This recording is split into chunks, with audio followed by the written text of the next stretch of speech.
Buenas noches, compañeros y tutor. En esta oportunidad presentamos el video correspondiente a la fase 5 de contratación pública y privada. Mi nombre es Heidi Guerrero, en representación del grupo 101001-1, conformado por Álvaro Hernán Mendivelso, Angie Isabel Gómez y quien les habla. Diferencias y similitudes entre contrato público y privado, las cuales presentamos al tutor Óscar Alberto Trujillo. A continuación se presenta la consolidación de la información recibida en las tres unidades presentadas. Como hemos visto, la temática del curso trata únicamente sobre contratos públicos y privados, haciendo una profundización respecto a las características de cada uno. Y en este trabajo lo que tratamos es de expresar las diferencias que hay entre un contrato y otro contrato. Entonces, iniciando la contratación pública, digamos que la diferencia más arraigada es que la contratación pública se hace entre entidades del Estado o entidades del Estado con privados, pero siempre va a haber un componente del Estado en ese tipo de contrato. También la selección se hace mediante procesos de licitación pública, contrataciones directas, pero tienen en común que todos ellos deben cumplir un pliego de condiciones. Por otra parte, la negociación es bastante compleja, ya que se tienen en cuenta varios trámites que deben realizarse dentro de las diferentes entidades estatales y además requiere inscripción en el Registro Único de Proponentes, capital que respalda el contrato pertenece al Estado o en algunas ocasiones es de naturaleza mixta. Mientras que en la contratación privada, digamos que pueden intervenir personas naturales o jurídicas, entonces en esto se enmarca tanto contratos que tienen que ver con cuestiones civiles como un contrato de arrendamiento, un contrato comercial, un contrato laboral. Entonces, digamos que no define, no se limita tanto, sino sí establece obviamente datos de negociación, condiciones, plazos y pagos, pero es mucho más flexible que el contrato público. Ahí tenemos la empresa privada, personas naturales, no requieren licitaciones, es mucho más sencillo y digamos que el capital siempre va a ser privado. Por otra parte, las partes del contrato público, hablamos de un contratante, que es quien paga por recibir el bien o servicio, hablamos de un proponente, que es una persona natural o jurídica, que es la encargada de prestar ese servicio y se compromete a prestarlo o a prestar ese bien o a elaborar ese bien. Y hay un interventor que es por lo general una persona de la entidad pública que está contratando y es quien vigila que las actividades se lleven a cabo de manera transparente cumpliendo con los principios de contratación. Por otra parte, en el contrato ya para el sector privado hablamos de un contratante, que es simplemente la persona que contrata el servicio, contrata el bien, y el contratista, que es la persona que se obliga mediante una contratación a cumplir el objeto del contrato. En lo que tiene que ver con principios del contrato, vemos que la contratación pública tiene muchos más principios que la contratación privada. Sin embargo, hay algunos que pueden llegar a ser transversales.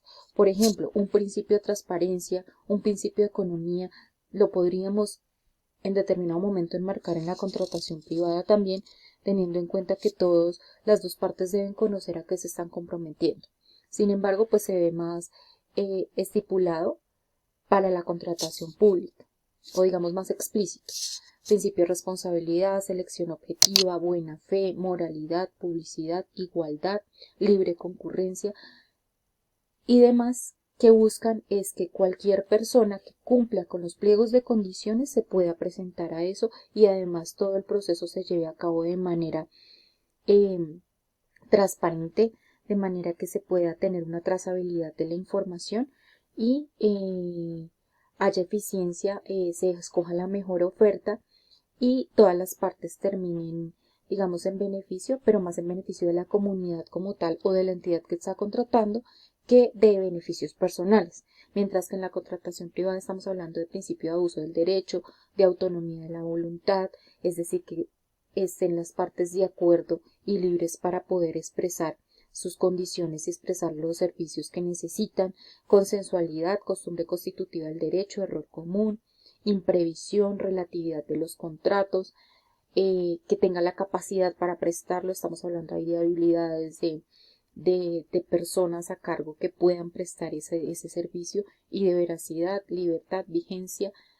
Quiere decir que un contrato tiene que tener una fecha límite de cumplimiento. Por otra parte, tipos de clasificación de contrato público y privado. Estamos hablando que en la contratación pública hablamos de selección abreviada, de concursos de méritos, que más que todo se hacen para lo que es cargos laborales en las entidades públicas, contratación directa, que ya va muy específico hacia ciertos sectores que se requieren, contrato de prestación de servicios, contrato mixto de concesiones, contratos de obra, contratos de consultoría, en los cuales lo que se busca es encontrar un servicio como de asesoría. La contratación privada, digamos que tiene muchísimos tipos.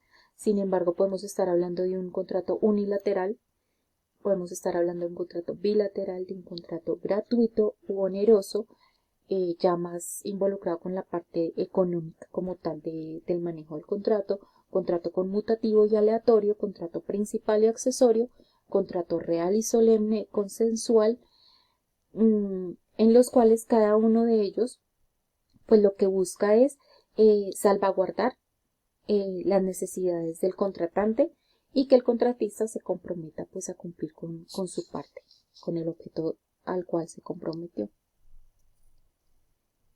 Responsabilidad por incumplimiento en el contrato público y privado. Digamos que la contratación pública está muy salvaguardada por la Ley 80 de 1993 y por la Ley 1150 del 2007.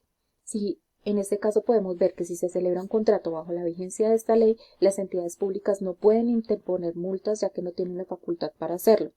De forma contraria a la Ley 80 de 1993, la Ley 1150 indica que mientras se celebre un contrato bajo su vigencia, las entidades públicas están facultadas para imponer multas de forma unilateral, dado el incumplimiento de los acuerdos pactados en el contrato. ¿Qué más tiene esto? Tiene pólizas de incumplimiento, igual que cualquier contratación. También tiene otra parte de cláusulas en las cuales el contratista debe estar muy convencido de lo que va a hacer al momento de firmar el contrato, ya que podría traer incluso consecuencias penales. Ya en la contratación privada, pues se tiene en cuenta la correlación de las obligaciones surgidas del contrato, y debe haber un equilibrio entre las prestaciones o intereses que deben guardar o preservarse.